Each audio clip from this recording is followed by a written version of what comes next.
What do you think of the mainstream media and the way that they cover news, the way that they bring news to you and I? What do you think about it? Well, you're about to hear what Joe Rogan and Louis C.K. think about it. I love this clip. I say it time after time. He does not have to have conversations like this. He doesn't have to say stuff like this, but he does, and it awakens one person at a time every single time he does. And I love it. This is episode 1929. We're at 1 hour, 2 minutes, 9 seconds. Joe Rogan Experience. Coach Colin, coolest high performance coach in the world. And if you want the absolute best insights to the videos and podcasts you love, hit that subscribe button. Let's get into it. There's a lot going on there. Well, you know, pretending that he wasn't the way to start this conversation, I remember when that happened, Sandy Hook. That was Sandy Hook, right? Yeah. And I remember that the media went up there right away. Yeah. I remember it made me really sick because it's such a horrible thing that happened. Yeah. And what everybody should have done is just let the chief of police talk to you and let him say, we don't know these things yet. Just wait for information to come out of this very painful place. But the media flew in. Of course. And they're on the fucking grounds of the school. And Anderson Cooper is talking to fucking kids who were there. And their parents have their hands on the kids' shoulders. And you can see in both the kid's face and the parents' face that they're not sure they should be doing this. They don't know. We take for granted this thing of being exposed to the media and being talking on cameras. Right.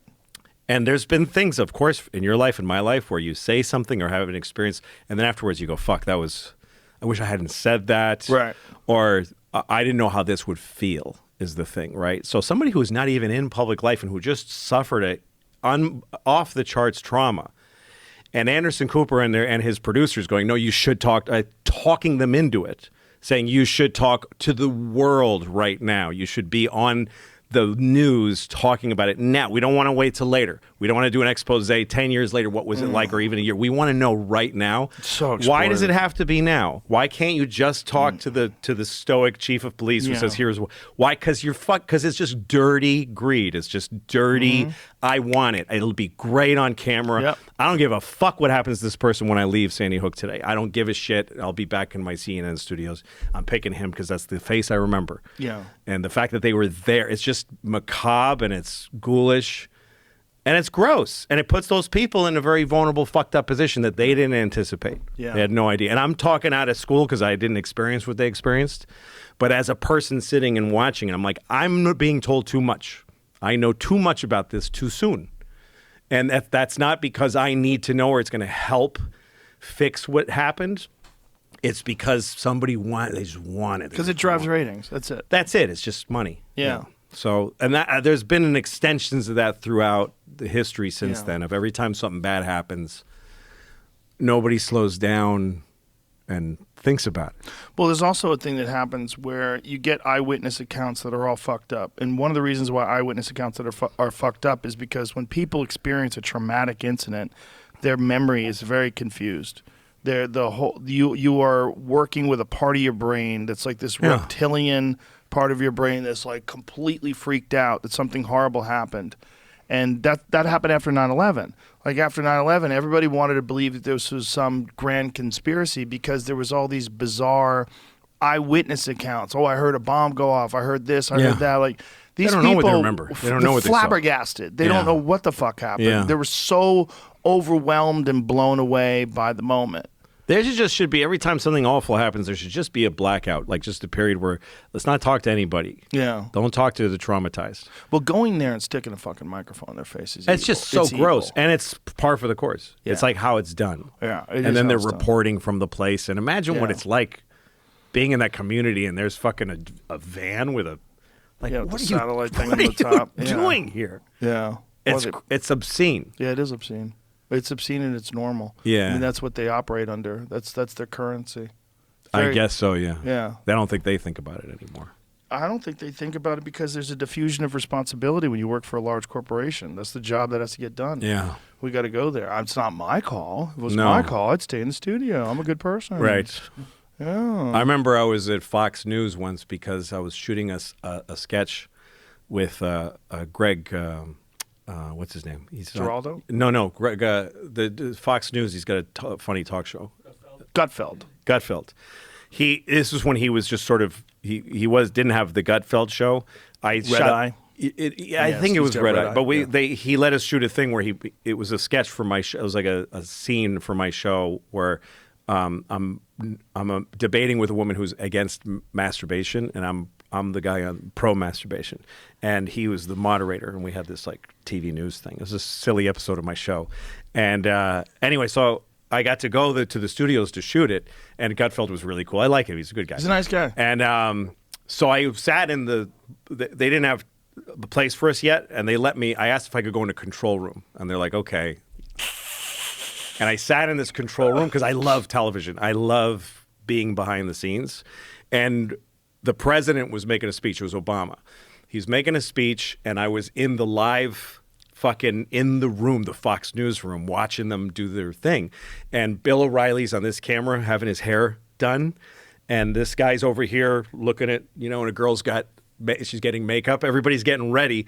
The president is in the corner, and the sound's off. Nobody's listening to the president. He's giving a speech, and they're just going, Alex, what do you got, Alex? And Alex is like, did you get the fucking guy? Everybody's cursing and trying to line up guests for interviews. And it was fascinating to watch. And the second the president is done, they go to whoever, not Alex Jones. What am I talking about? The guy who was the big Fox News guys back then. Bill O'Reilly. Bill O'Reilly. Yeah.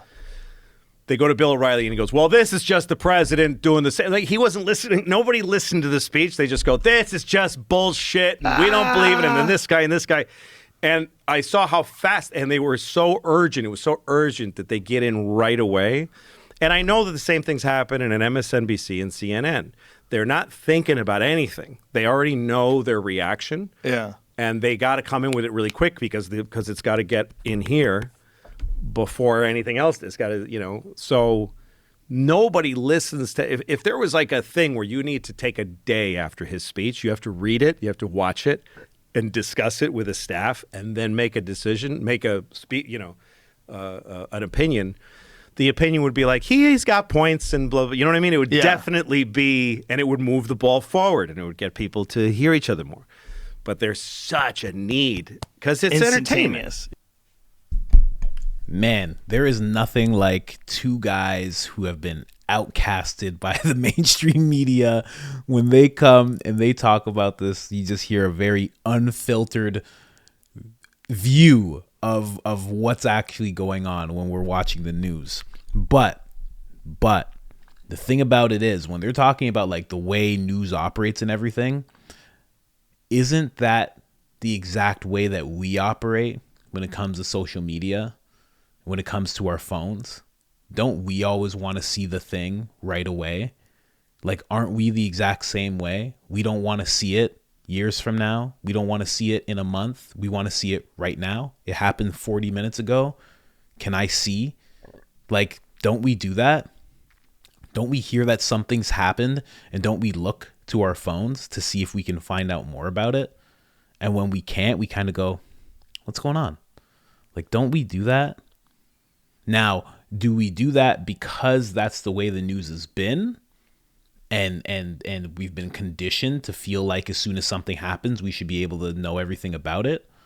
Or has the news been reacting to us and what we want when it comes to how quickly we want things? I'm not sure which is which, honestly. I'm really not sure. But there's a discussion to be had there, Like, is the news influencing us and the way that we want to see things, or have we influenced the news? Because, again, these are companies. These companies make money, and we are the currency. We are the thing that makes them money. So wouldn't it make more sense for them to kind of placate to us and what we want rather than the other way around? I don't know. It's like the news has become very opinion-based. Is that because they're really trying to push their opinions or some agenda on us? Or is it because we started showing the news that we really like opinion-based things? Did we start showing the news that we really like to pick sides? Like, which is it really? Not sure. And to what Louis C.K. said, about the president thing, that whole, like, they just weren't listening. That is absolutely crazy. That's so crazy to even imagine, but at the same time, it kind of makes sense. You ever been watching the news and hear somebody's take on something, and you actually did watch the speech or whatever it might be, and you're like, it's like they didn't even watch it. Like, I don't understand. Where are they coming from right now? I don't know.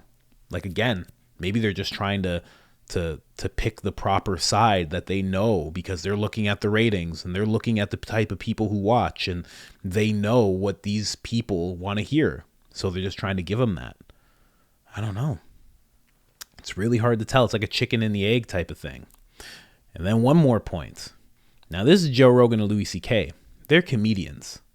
Joe Rogan tells a story about a comedian at the Comedy Store that Mitzi Shore, the owner of the Comedy Store at the time, she had to keep a comedian from going on stage for like a month or so, because after 9/11 happened, she knew that he was going to say something crazy about 9/11. Joe Rogan is friends with Ari Shaffir. Ari Shaffir, when Kobe Bryant died, released a ridiculous video literally hours after Kobe Bryant died, calling him a rapist. So it's like, yeah, the mainstream media, conducts themselves a little fucked up, but also so do the mainstream comedians, right? Like they kind of do the same thing. Something happens, they don't even really get a nuanced view of it. They just figure out the bullet points that they need to hear. They just want to see where the joke is that they could make, and then they put it out as soon as possible. That's a thing that comedians do. So not to call them out or anything, but their industry kind of runs the same way as the mainstream media in certain ways, So I don't know. I just wanted to call that out, because I remember Ari Shaffir doing that, and I was like, wow, that's ridiculous. But, but at the same time, I was like, well, that's comedians. I just kind of chalked it up to like, that's what comedians do. They do salacious shit because they want to get views. The same thing as the mainstream media. They want to get views. They know what their audience wants. They want to speak to their audience. They want to give their audience what they want. It's like kind of the same thing. I don't know. You ever gone to a comedy club? If you ever go to a live comedy club, when I was doing stand up, like something would happen. Somebody would have a bit right away. They weren't looking to hear both sides of this and that. They weren't looking for the exposés and everything. They just knew the thing that happened. They got their bullet points and they made their jokes. I don't